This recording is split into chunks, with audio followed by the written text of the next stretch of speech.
Hello, welcome back. It is Monday, October 23rd, so we are in the final week of October, as disgusting as that sounds. I just threw up a little peanut video right now. It's like 11 minutes long. I just finished reading Masters of Death. I did enjoy it. I gave it like 3.5 out of 5 stars.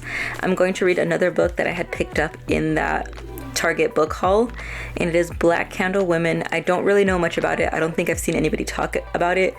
I just saw it on my way out of the book section and grabbed it.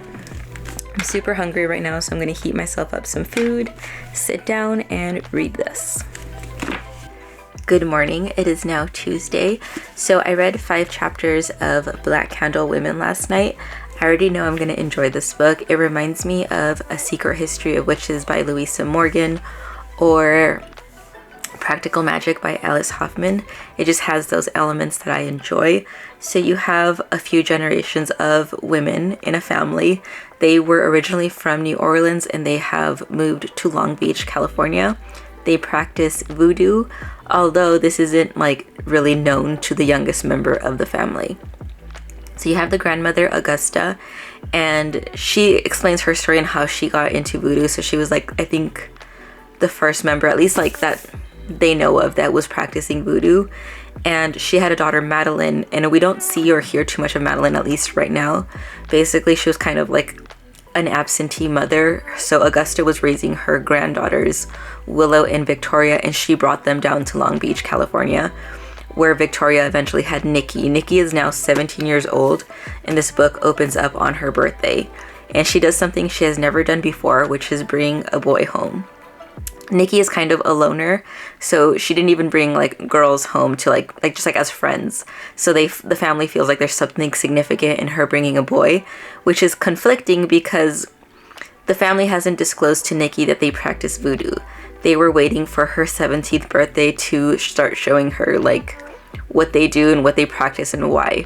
One of the gifts that Victoria, her mother, got her was a necklace that was like blessed and anointed, like an amulet, to one of the people that they pray to. And when she first hands this over to Nikki, Nikki's all excited thinking it's like the keys to a car. So Victoria is kind of like very serious and a little reserved. So she was kind of just floored that her daughter thought that she was going to get her car, and she's like, oh, like instead I'm going to give her like this introduction to voodoo. So going from like telling Nikki nothing about voodoo, she gives her like this very like dry, boring historical lesson that Nikki's kind of just like not really paying attention to. And that's like where the book is at right now. So we kind of just got a little background on all the women in the family. Oh, and when Nikki brings this boy Felix home, she introduces them like as her mom, Victoria, who runs, like, I think she's a therapist. It's kind of vague. And Willow is her assistant, and Willow's immediately like, I'm not an assistant, like that business is as much mine as it is your mother's. We're both in it. We both do like very important things. So you get the sense that Willow has been dismissed by her family, but when you're in her POV, she says something along the lines of like that she has something that her family doesn't realize. So that is yet to be revealed. But yeah, I like stories like of family and women and that kind of thing. So I think I'm going to enjoy it. Also today, Britney Spears' autobiography dropped. So I think I'll listen to that later when I'm doing like repetitive tasks at work. But yeah, it's like 7:30 in the morning right now, so I've been working for a little bit. I'm taking my break right now. Last night, after like I read a little bit of the book, I started messing around with Final Cut Pro. So you can get a free 90-day trial if you go to finalcutpro.com. And every time you open it, it's telling you like how many days you have left. So I messed with it a little bit, and I'm just kind of like getting used to the interface. And now I feel like I can watch like tutorials and stuff, because it was just kind of overwhelming me watching the tutorials without having seen the interface or like messed with it. So that's exciting for me. Anyways, I'm gonna get back to work now. All right, it is now 2 o'clock. I've read more of the book. I've been off work for like 30 minutes. So earlier today, I was sitting here on my lunch. I was eating my leftovers, and something flew down, and I went to go look at it, and it was a grasshopper, like a huge grasshopper. I have no idea how it got inside. It was jumping all over, and I was getting freaked out because it was very active, and I just pictured it getting stuck in my hair or something. The first person I went to save me was Luna. I bribed her over here with cheese, and I thought she would like eat the grasshopper. I googled before I brought her in, it's safe for them to eat in moderation, but she got scared when she saw it. Normally she eats bugs, but this one was so big she just got like scared, and then she went to the door for me to let her out. The second person I went to was my brother.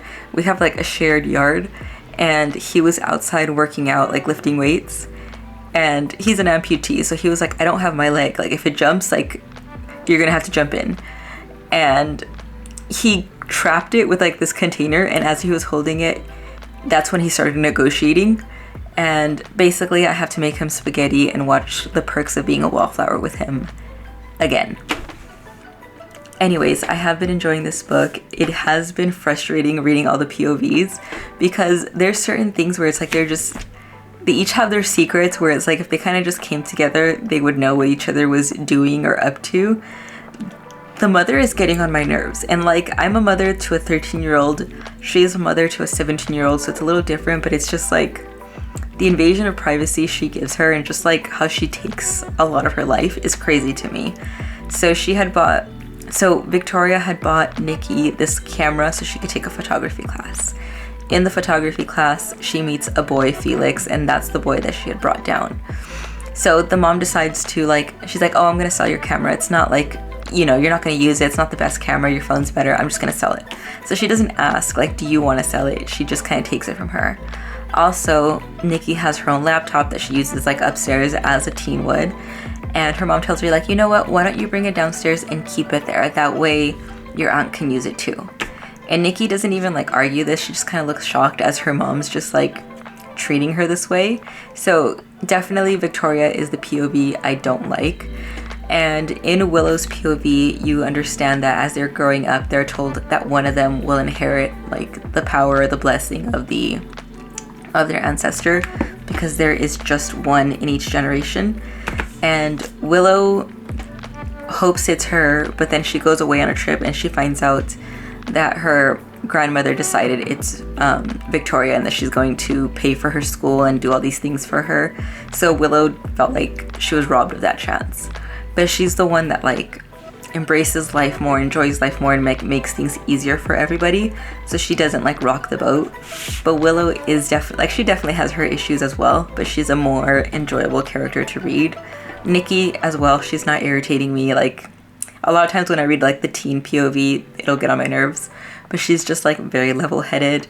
Augusta's story is interesting too, because she is the grandmother, so like her story is going back to New Orleans when she first started picking up voodoo. It's just like, it's an easy read, it's fun, and I am enjoying it.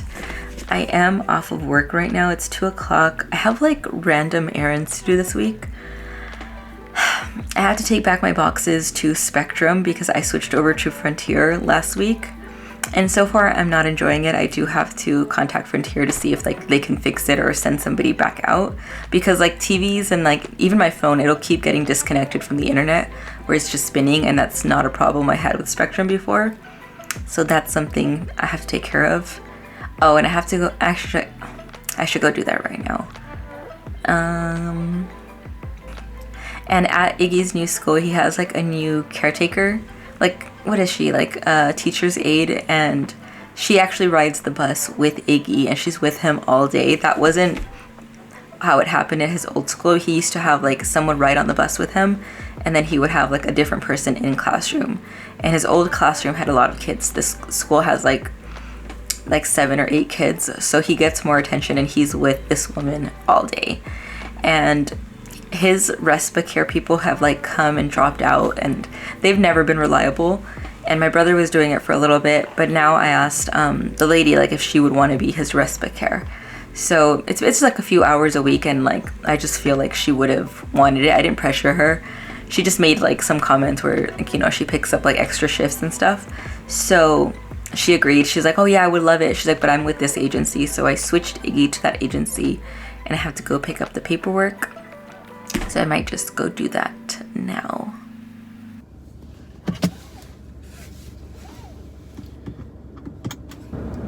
Alright, I picked up the papers for Iggy's caretaker. It's like right by my old high school, which is kind of funny. I've just never come back, so it's interesting seeing the little updates. Now I have to go off to the grocery store and just pick up a couple of things. Probably gonna go to Stater Brothers.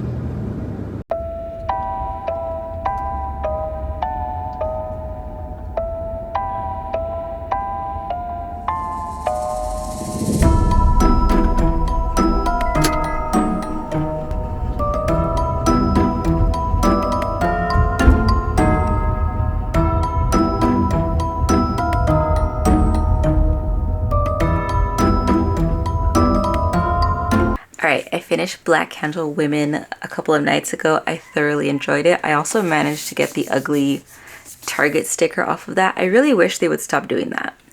This one at least was like a glossy cover that it was easier than like a paper cover, like the Masters of Death one. But anyways, I thoroughly enjoyed the book. I would give it like 3.5 out of 5 stars. So the reason why I picked this book up is like I gravitate towards books about witchcraft, be it fiction, nonfiction, whatever, like I enjoy it. So when you get into witch books, they fall into several different categories. There's like high fantasy, like Harry Potter. You have magical realism, or you have books like this that are a little bit more like realistic. So the family practices hoodoo. And like if they do a love spell on somebody, it's kind of like the way it's treated is like maybe this guy, maybe the love spell worked. That's what the character is leaning towards. But as the reader, you can see like maybe the guy just liked her, or maybe like things just lined up. It's not very like hocus pocusy, you know, it's just like, it's like a part of their faith. So it's not too in your face. It ties into their family, like history, New Orleans and all that. All the characters were interesting. It was like, none of them is like the best character, the one you're rooting for. They are all annoying in their own ways. But it is interesting seeing the POVs in the same situation. Because you'll have one sister be like, this devastated me when I was 18 and my sister did this, but I forgave her. And the other sister will like just gloss it over, not even realizing how much she hurt her sister. So there's like a lot of like situations where it's like they're just not communicating, but you get each perspective, you know what I mean? The other thing I found interesting, like, and this is just a me thing, is like the oldest person in this family is like the grandma, and she had a stroke a few years ago and she can no longer speak. She uses like, she'll type things out here and there, but she's still kind of slow, and sometimes she'll write it. But you know, I have a son that can't communicate, and it was interesting to read the perspective of someone that struggles to communicate, where it's like, yes, she can type things out, but it's hard to type things out with emotion and feeling. And sometimes like anger goes away as she's writing it. So it's like she's just lost a big part of her life, a big part of her communication with the stroke. And it's just like how she deals with it and how people treat her. But yeah, I really enjoyed this book. Anyways, today is Friday night. Today I used PTO. Like yesterday, I didn't have like anything to do today. So I just asked my boss, I was like, I need a day to just like wallow. And he just laughed and approved my PTO. So I had an appointment at the Brea Mall to the Apple store to see if they can fix my phone, because I have this issue with my phone where if I'm out during the day, the brightness like doesn't go up. Like it says it's like at full capacity, but my screen's still pretty dark. It's not like unusable, but it was annoying. But I have an 11 Pro Max, so they were saying it may just be time to get a new phone. I went to Barnes & Noble. I got 2 books. And you know, today was one of those days where I feel like not a lot of books jumped out at me, but I got Llewellyn's 2024 Sabbath Almanac. And the reason why I got this today is it starts in Samhain 2023 to Mabon 2024. So like it's already current. Like a lot of the books they have were 2023. So it's like, you know, they're going to be out of date soon. The other book I picked up was Hex Education by Maureen Kilmer. She wrote Suburban Hell, and I enjoyed that book, so that was the reason why I picked it up. The back says, on the outside, luxury real estate agent Sarah Nelson looks like every other mom in the suburb, but she has an edge that others don't. She's a witch, and no one knows, except her estranged ex-coven and college friends, Katrina and Alicia. So, that's basically the synopsis. And yeah. That's it for this video, and I'll see you in the next one.